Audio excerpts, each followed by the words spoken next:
I'm a documentary filmmaker. This was such a beautiful film, and I feel so lucky and honored to be able to ask you some questions tonight about it. I happen to also make a film about a public school with very inspirational teachers, so this is something that hits very close to home. What I loved about the film is that you have this beautiful personal story of Pedro's, but that within that you touch on so many important issues regarding public education and leadership and positive role models. So I just wanted to say congratulations again for doing such a great job. Thank you. Thank you.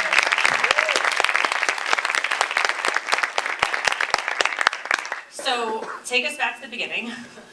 I know there was a New York Times article. Yeah. Was that your inspiration for making this film, or did it go into before that? Yeah, no.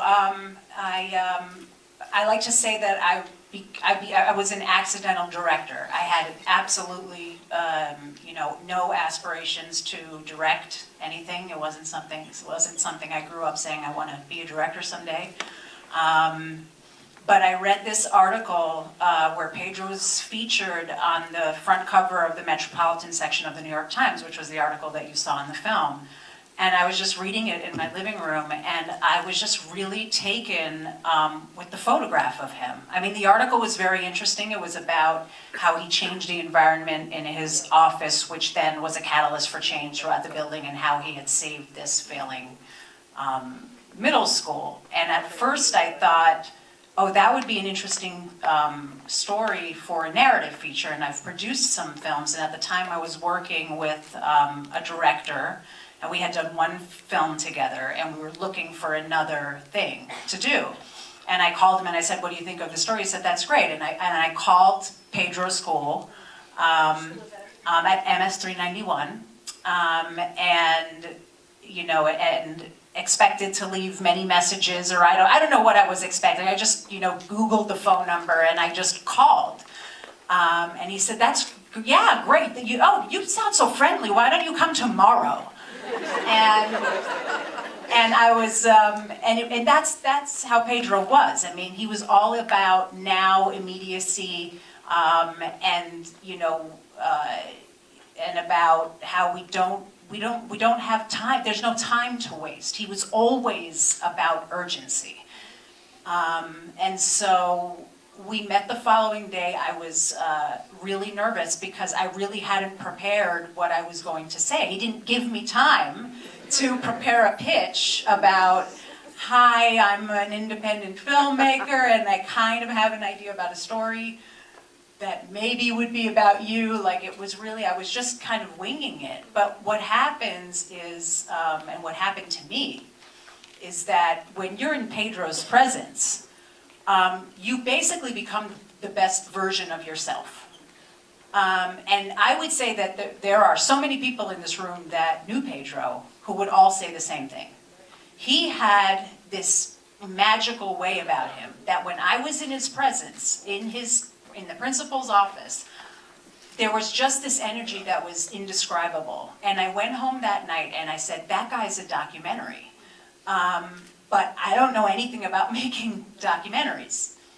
And so I brought that idea to him, and he was just so open, like he says, he's open for impact. So I said, sure, narrative feature documentary, that sounds great. And I said, wow, like, are you sure? Because I really will not know what I'm doing. And he said, I'm sure about you. That's wonderful, and it actually speaks so well to his personality, and like you said, kind of, you're on the ride with Pedro in a way, and I felt like we were on the ride with him watching this film. How long did it take you to make the film? Was there a point where you thought you were done, and then how did him becoming sick figure into that trajectory of the story, and did you think you were done, but then that happened, and then you realized there was so much more to tell? Well, remember, like I said, I didn't know how to make a documentary film. Well, I basically just started following him, and I shot footage of him for 5 years.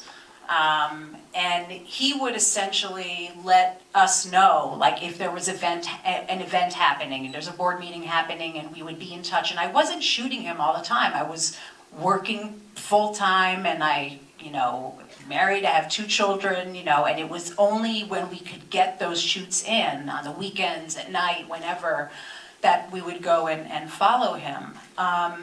And the story that I wanted to tell, I know this is very hard to explain, was nothing about education.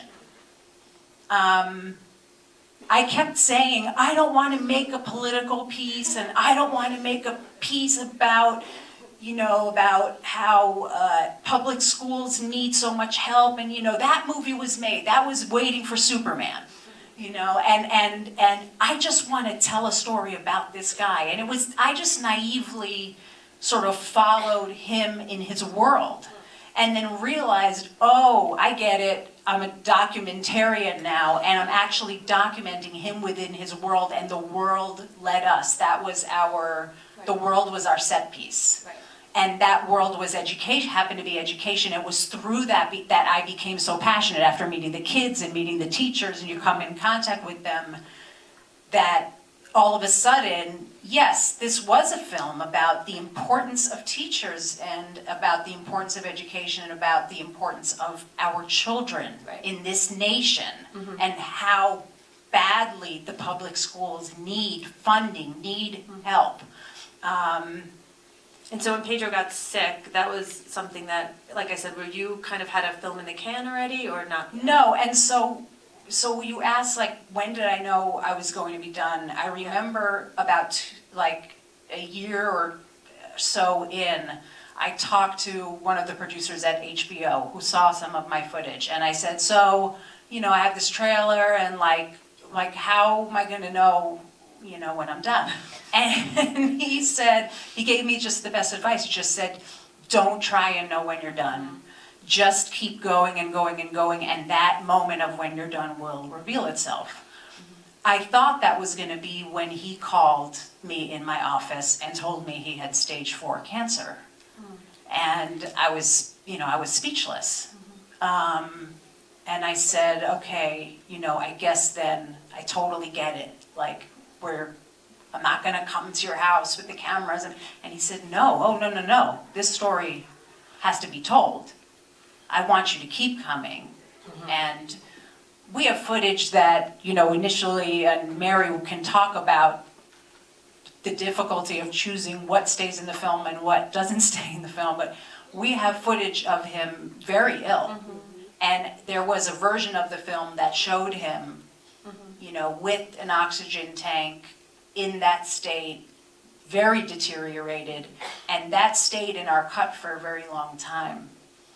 And one of the things that we had talked about, and that we ended up talking about endlessly, is like, okay, that makes the film so much about cancer, seeing it. So what we did instead was over that animation, where he talks about, I need to talk, I'm a storyteller. We took his voice and hid the image behind the animation. Yeah. And then it was 2 more years of figuring out how to edit it. And that's where Mary came in, and our other editor, Mark DeMolar, who couldn't be with us tonight. No, you did a very beautiful job. I know, I can imagine how difficult it would be to, lose someone that you've been filming with for so long and be surrounded by so many of his loved ones. Maybe we can just go down the line and you guys can introduce yourselves, and then maybe just speak to what you feel like Pedro's legacy will be following this film, or what impact you hope the film will have. You could all maybe just speak to that. Sure. So I'm Jonathan Clasper. I'm the producer of the movie. I guess the impact, a lot of what... So before I moved to New York, I taught for a really small part. And so when we first met at a party, she said, I'm making this movie about this educator, he's sick, what do we do? And I think there was a part of me that was like, I'm interested in telling a story about education. And then this didn't feel like a film about education. And one thing that sort of did draw me into it, anyone who works in education will tell you that black and brown men are very important to have in the classroom or in the school. Like, there's a lot that they can bring for kids in there that maybe don't have that at home. And I think what that's one lasting thing for me. It's like really important for me to see black and brown faces that are doing good in the world and have those out there. Yeah. But I think overall, just the value of having someone care and connect with you is important. Like whatever it might not be in education, it could be in anything else, but having someone that says, you know, you matter, you're valuable. That positive mentor. I hope, Yeah. that's sort of what I hope is the lasting message Awesome. about this. Hi, is this working? I don't know. Is this working? Yes. Yes. Okay. My name is Yvonne Torres.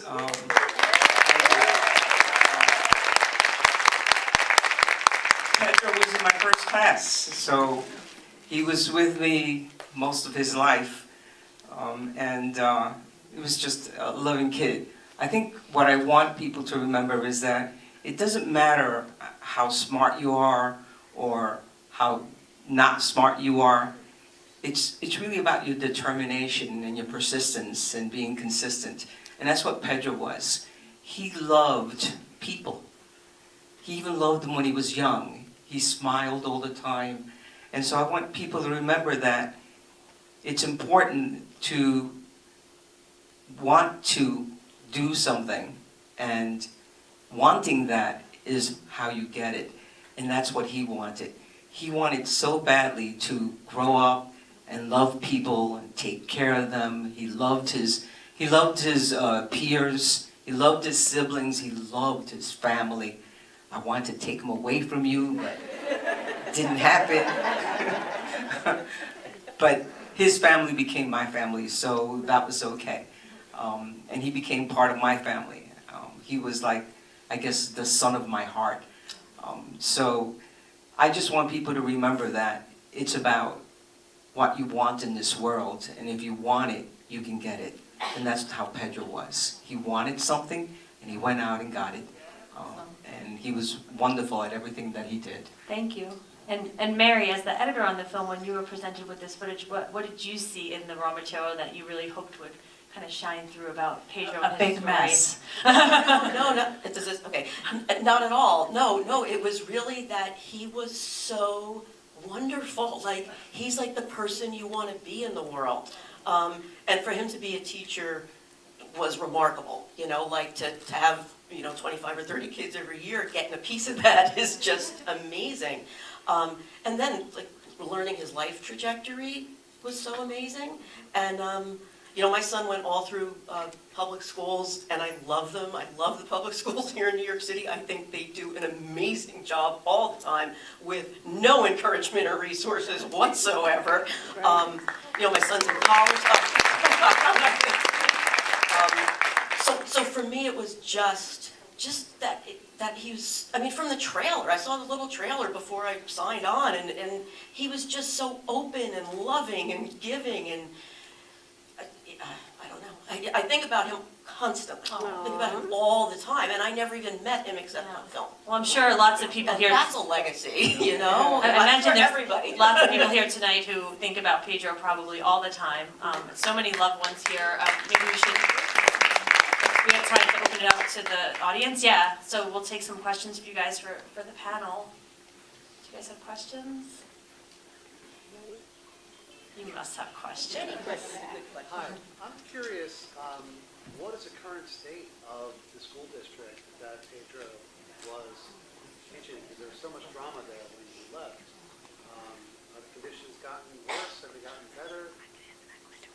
Yeah, well, I'll start by saying that there's an amazing piece on This American Life about the East Ramapo School District situation. So if you Google probably This American Life, East Ramapo, it's a 1-hour piece. And so this stuff that was happening was in the news, it was in the headlines. But Joel Klein ended up being fired for embezzling. And that's another thing with editing the film. We at one point we had cards at the end that said, "This is what happened to Joel." Hudson became, number 3 of his, fencing team. Alexa Santana went on to graduate and, you know, had great grades and became a model student, his daughter. So we had all these things that we wanted to say in the end, but ultimately we thought, you know, the story, I wanted to take the story wider, and that's why we went to people who didn't meet Pedro. That's where I wanted to end, was on this place of hope. But anyway, the school district, I think, is still struggling.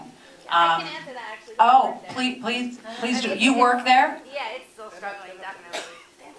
Still struggling, yeah. All right. So I am a teacher there. It's my second year there in the school district, but I work at not the high school that was shown, but Spring Valley, which is the other high school in the district. Yeah, it's a mess. It's a little bit better, I think, than it had been. We're starting to get a little bit of programming back, but I mean, we still barely have any arts, anything like that. After school program is super limited. Only things that you get a grant for, so it's outside of the school doesn't control it, stuff like that, but it's a mess. Any other questions from the audience? Right here. Hi, Lily. Hi. I'm Cassandra. The district is still the same. What's fortunate is Pedro's legacy still lives. And the empowerment and the motivation from Pedro still exists in our community. It won't change until the community's mindset changes. And that was part of the problem even then. So I think overall, I actually saw the trailer. I actually went to Haiti with him. I'm a part of the family. I actually saw my son, little Nate, actually in the film. And we lost him months ago. But Pedro, for me, it's different, really, because I was there with you guys. So I think if more people could even purchase this to be able to show other school districts, it would be a great tool to be able to motivate. But if people do Google East Stratton Central School District, I still think it would be good to be able to know the information about the school district. But thank you for the great job that you guys have done. Lillian, I just wanted to ask you a quick question. You said you weren't planning on making a film about public education, but now it's clear that this film will have impact. What are your plans for getting the film out and having impact in the world? Yeah, so I understand, this is like learning as we go, that there is a huge market for educational films, and that market is actually bringing films like this to schools and to colleges. And so we're planning on still showing the film at various film festivals. I just found out today that we were invited to the Chicago Latino Film Festival. So it's a huge festival, and by the way, I've not been the same since I met Pedro. So for instance, I've always been kind of a tough lady, but Pedro taught me not to take no for an answer, and so that festival submission period was closed. But I really do take Pedro with me every day, because I emailed the admissions person and I said, I really think this is right for your festival. She's like, there's no way. And then I said, just look at the trailer, just do me a favor and look at it. And then a few days later, she said, I watched the trailer and I read about the film and I want you to submit it. And she said, but I want you to have really low expectations, because your film will be marked late and it'll be reviewed after the other films that were submitted. So it'll have that flag on it. And then she emailed me today to say that we got it. But that's Is there one more question from the audience, and we're going to wrap it up?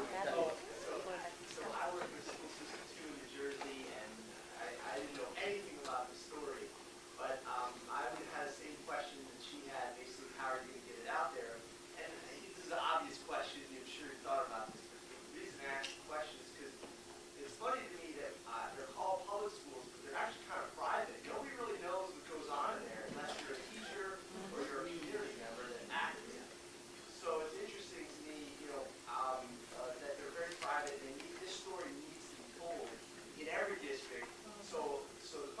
time, you can get it out there, and I'm sure you're gonna think about it, it's not, you don't have to answer it right now, but basically, please. Please get it out there.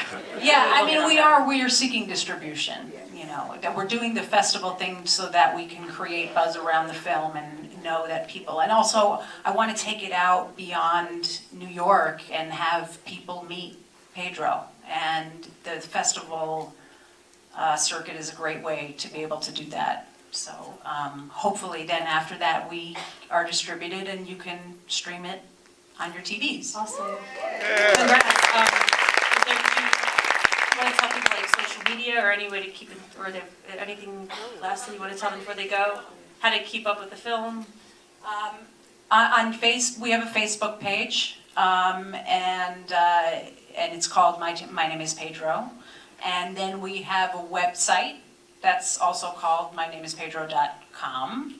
And we'll be adding updates to those as we go.